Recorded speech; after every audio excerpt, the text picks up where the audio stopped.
Hello বন্ধুরা, আমি তোমাদের কাছে নতুন একটা রান্নার রেসিপি নিয়ে এসেছি। এটা দক্ষিণ ভারতীয় রান্না, চিকেন 65। এই চিকেন 65 করতে আমার কি লাগছে দেখো, তোমাদেরকে দেখিয়ে দিচ্ছি।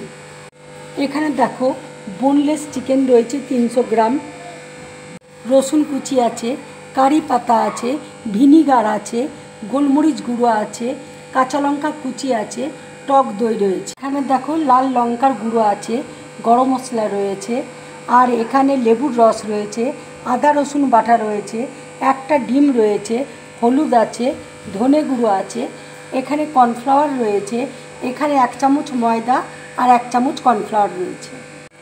এখানে গ্রিন চিলি সস আছে, রেড চিলি সস আছে, সয়া সস আছে। এবার দেখো লেবুর রস দিয়ে দিচ্ছি, লাল লঙ্কার গুঁড়ো দেখো দিয়ে দিচ্ছি, ধনে গুঁড়ো দিয়ে দিচ্ছি, হলুদ গুঁড়ো দিয়ে দিচ্ছি, দেখো দিয়ে দিচ্ছি মতো, দেখো নুন দিয়ে দিচ্ছি, নুনের পেস্ট দিয়ে দিচ্ছি, দেখো ডিম দিয়ে দিচ্ছি। এবার দেখো কর্নফ্লাওয়ার আর ময়দা আমি দিয়ে দিচ্ছি।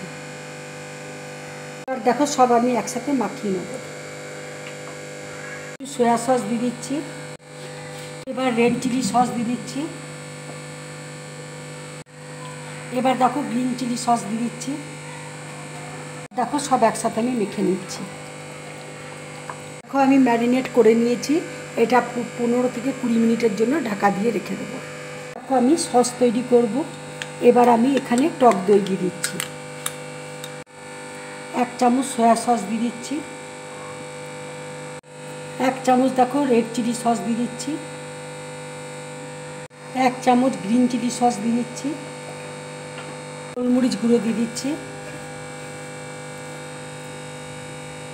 ভিনিগার দিয়ে দিচ্ছি, 1 চামচ দেখো ভিনিগার দিয়ে দিলাম। এবার লাল লঙ্কার গুঁড়ো দিয়ে দিচ্ছি। এবার দেখো সব একসাথে আমি মিক্স করে দিচ্ছি। দেখো সসটা তৈরি হয়ে গেছে। এবার আমি একদিকে রেখে দিচ্ছি সাইডে। দেখো 20 মিনিট হয়ে গেছে। এবার আমি কড়াইয়ে দেখো তেল বসিয়েছি, তেল গরম হয়ে গেছে। এবার আমি এক এক করে তেলের মধ্যে দিয়ে দেবো।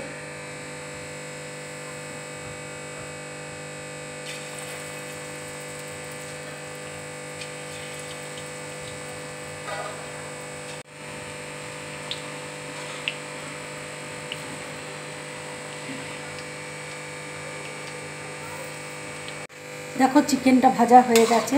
এবার আমি একটা প্লেটের মধ্যে তুলে নিচ্ছি।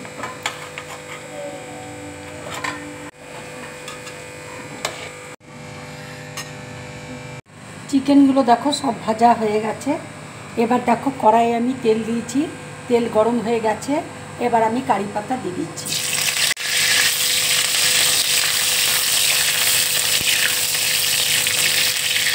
এবার আমি রসুন কুচি দিয়ে দিচ্ছি।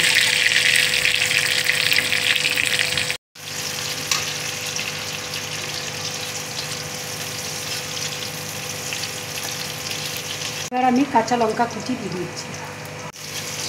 যে সসটা বানিয়েছিলাম সেই সসটা দিয়ে দিচ্ছি।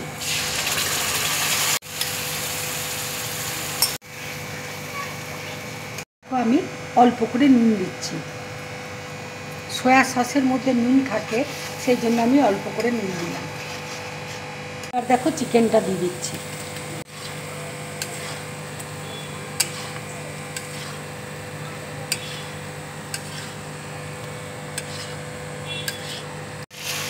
দেখো চিকেনটা হয়ে গেছে। এবার আমি গ্যাসটা অফ করে দিচ্ছি। এবার একটা আমি প্লেটের মধ্যে ঢেলে দিচ্ছি। বন্ধুরা, তোমরা এইভাবে চিকেন 65 রান্না করে বাড়িতে খাবে, খুব ভালো লাগবে তোমাদের খেতে। যদি আমার এই রেসিপিটা তোমাদের ভালো লাগে তাহলে লাইক করবে, শেয়ার করবে, আর ড্রিম ব্লগ চ্যানেলটাকে সাবস্ক্রাইব করবে। তোমরা বেশি করে কমেন্ট করবে, তাহলে আমার খুব ভালো লাগবে। আমি বুঝবো আমার রান্নাটা কেমন হয়েছে। নমস্কার।